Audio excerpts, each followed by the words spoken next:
कभी ऐसा हुआ है कि गणित का कोई सवाल देखा हो और लगा हो, अरे ये तो किसी और ही भाषा में लिखा है। असल में बहुत से बच्चों के लिए गणित का डर नंबरों का नहीं बल्कि शब्दों का डर होता है। तो आज की इस चर्चा में हम इसी सवाल की तह तक जाएंगे। देखते हैं कि गणित और भाषा के बीच का ये रिश्ता कितना गहरा है।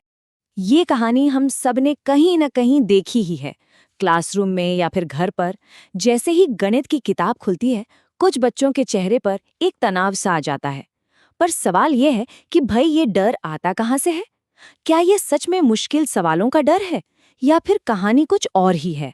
चलिए इस रहस्य को मिलकर सुलझाते हैं। देखिए, ये पंक्तियां इस पूरी गुत्थी का सार है। जरा सोचकर देखिए, डर उन अंकों का नहीं है बल्कि उन शब्दों का है जिसमें वो सवाल उलझा हुआ है। जब शब्द ही एक पहेली बन जाएं, तो उस पहेली को सुलझाकर जवाब तक पहुंचना तो भाई नामुमकिन ही लगने लगता है। तो फिर इस डर को दूर कैसे किया जाए? अच्छा, इसका जवाब ना एक बहुत ही दिलचस्प सोच में छिपा है। एक ऐसा नजरिया जो सब कुछ बदल सकता है। और वो ये है कि गणित अपने आप में सिर्फ एक विषय नहीं बल्कि एक भाषा है। जी हाँ, बिल्कुल सही सुना। गणित सिर्फ नंबरों और कैलकुलेशंस का खेल नहीं है। ये भी अपने आप में प्रतीकों, नियमों और एक तय संरचना वाली एक पूरी की पूरी भाषा है। एक ऐसी भाषा जिसका इस्तेमाल हम दुनिया को समझने और अपने विचारों को बिल्कुल सटीक ढंग से बताने के लिए करते हैं। यहाँ देखिए, भाषा गणित में कितनी गहराई तक जुड़ी हुई है। सवाल समझने से लेकर अपने जवाब को दूसरों को समझाने तक, हर एक एक कदम पर भाषा एक पुल की तरह काम करती है। और अगर यही पुल कमजोर हो तो गणित का सफर मुश्किल तो होगा ही, है ना? तो अब ये सवाल उठता है कि ये पुल यानी कि भाषा गणित के रास्ते में एक रुकावट कैसे बन जाती है? वो कौन सी वजह हैं जो बच्चों को गणित की समस्या हल करने से पहले ही भाषा की समस्या में फंसा देती हैं? देखिए, अक्सर गणित के सवालों की भाषा ना बहुत औपचारिक और मुश्किल होती है।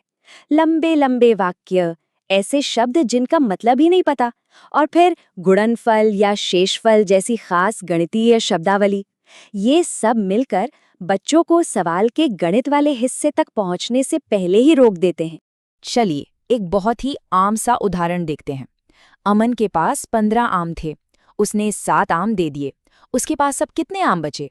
अब ये सुनने में तो एक सीधा साधा सवाल लगता है ना? पर असली खेल तो अगली स्लाइड में है। और ये देखिए, ये स्लाइड पूरी कहानी को एक झटके में साफ कर देती है। बाईं तरफ है शब्दों का जाल और दाईं तरफ है उसका सीधा साधा गणित, 15 - 7। कई बच्चों के लिए बाईं ओर की भाषा को दाईं ओर के समीकरण में बदलना ही सबसे बड़ी चुनौती है। तो असली समस्या गणित नहीं बल्कि भाषा का अनुवाद है। और यहीं पर आते हैं शब्द प्रश्न, यानी कि वर्ड प्रॉब्लम्स। ये वो असली मैदान है जहां भाषा की समझ और गणित के कौशल के बीच सीधी टक्कर होती है। ये सिर्फ गणित का टेस्ट नहीं बल्कि भाषा की समझ का भी एक बड़ा टेस्ट है। किसी भी वर्ड प्रॉब्लम को हल करने के लिए दिमाग को इन 4 सीढ़ियों से गुजरना पड़ता है। और गौर करने वाली बात यह है कि पहली 3 सीढ़ियां पूरी तरह से भाषा पर टिकी हैं।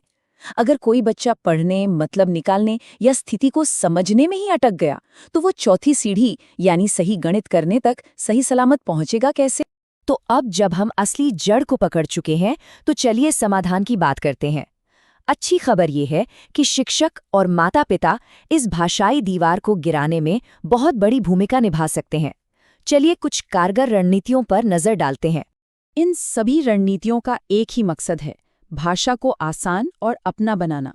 छोटे वाक्य, तस्वीरों का इस्तेमाल और सबसे असरदार है बच्चों की अपनी दुनिया से जुड़े उदाहरण देना, जैसे दुकान, टॉफियां या क्रिकेट के रन।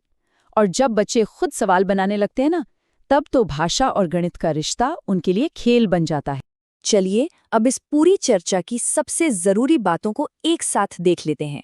ये हिस्सा उन सभी के लिए बहुत महत्वपूर्ण है जो CTET जैसी शिक्षक परीक्षाओं की तैयारी कर रहे हैं, क्योंकि ये सीधे सीधे पूछे जाने वाले कॉन्सेप्ट्स हैं। तो ये 4 बातें गांठ बांध लीजिए। पहला, भाषा गणित सीखने में एक बड़ी रुकावट हो सकती है। दूसरा, मातृभाषा में सिखाने से बच्चों की समझ कई गुना बढ़ जाती है। तीसरा, वर्ड प्रॉब्लम्स में पढ़ने का कौशल सबसे जरूरी है। और चौथा और सबसे अहम, अगर हम बच्चों की भाषा की समझ सुधार दें तो उनका गणित का प्रदर्शन अपने आप सुधर जाएगा। और अंत में बस यही एक विचार सबसे महत्वपूर्ण है। हमारा लक्ष्य गणित को आसान बनाना नहीं, बल्कि उस भाषा को साफ करना है जिसके जरिए गणित हम तक पहुंचता है। क्योंकि अगर भाषा का रास्ता साफ हो तो गणित की मंजिल अपने आप आसान और